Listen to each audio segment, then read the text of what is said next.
bip bip bip bip. Bumibip bip bip bip bip bip bip bip bip bip bip bip na ba? Ang lahat! Martian! Enrico Pañero! Bip bip bip bip bip. Bip bip bip bip bip bip bip. Bip bip bip bip bip. Jazz FM. Bip, bip, bip, bip, bip, umaga! Mga yes, friend! Ito na ang 101.1 Yes FM Balitang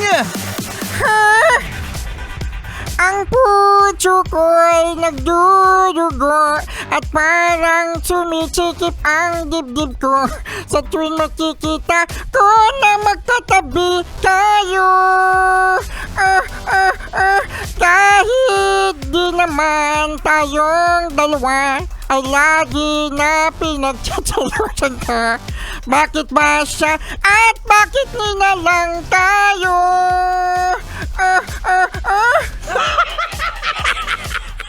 Bakit ganun yung oo mo? Sino nga ba naman mga yes friend ang hindi pa nakakaalam sa kantang yan? Favorite ko yan eh! Yan ay ang kantang Selos ni Shaira na meron ng 9.1 million views sa YouTube. Yes, mga yes friend, narinig nyo, 9.1 million views sa YouTube as of today, March 20, 7:42 AM. Nakacheck ko lang. Ngayon, chinek ko ngayon sa mga live stream app, yung mga music, mga Spotify, yan. Kahit tinignan ko rin sa Apple Music. Wala na! Ha? Yes, mga yes friend. Oo, no? Tinurn down na, binaba na po, mga yes friend, o tinanggal na ang kantang ito ng Spotify at ng Apple Music dahil meron itong issue. Ano? Bakit daw, Rico Pañero? Dahil ito sa pagkakahawig sa original song na sumikat noong 2010 at ito yung Trouble tuloy. Trouble as a Friend. Yan, Trouble as a Friend na sumikat noong 2010 ni Lenka. Hawig na hawig nga, yes friend. Hawig na hawig. Teka, pwede ba natin mapakinggan? Wait lang ha, para meron kayong idea na halos magkapareha nga. Willing to wait? Willing to wait! Sinay ko, ito. Teka, hinaan muna natin yung music natin ha. Para marinig nyo. Oo, kasi sikat na sikat tong kantang to eh. Tapos ito yung 2010 na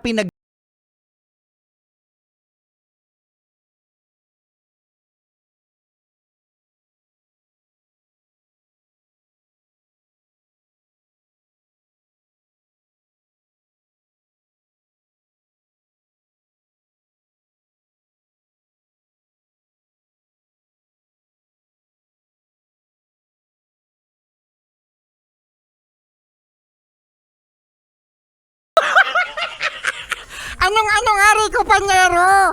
Diba? Narinig niyo yung ano, diba? Anong ano talaga? Anong ano ta nga? Teka, stop muna natin.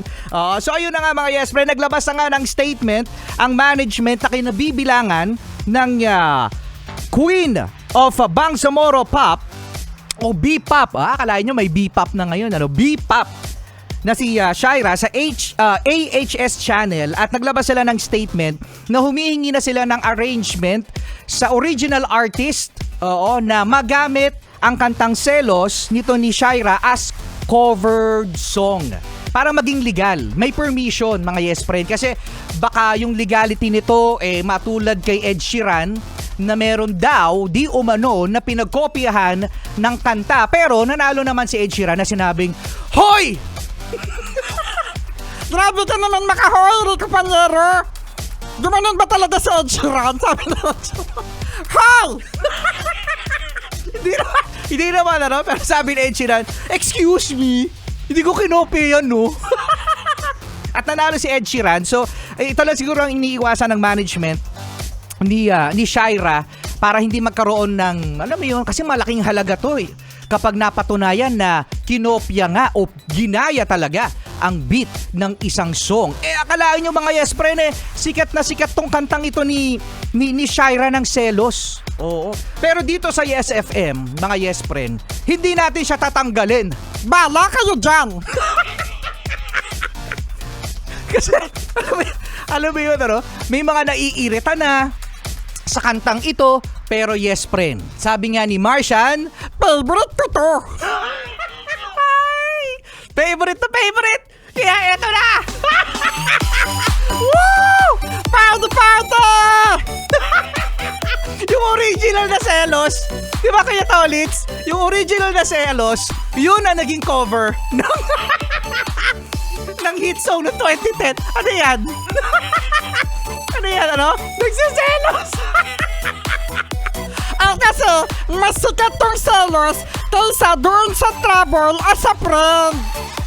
Diba? Sa tuwing nakikita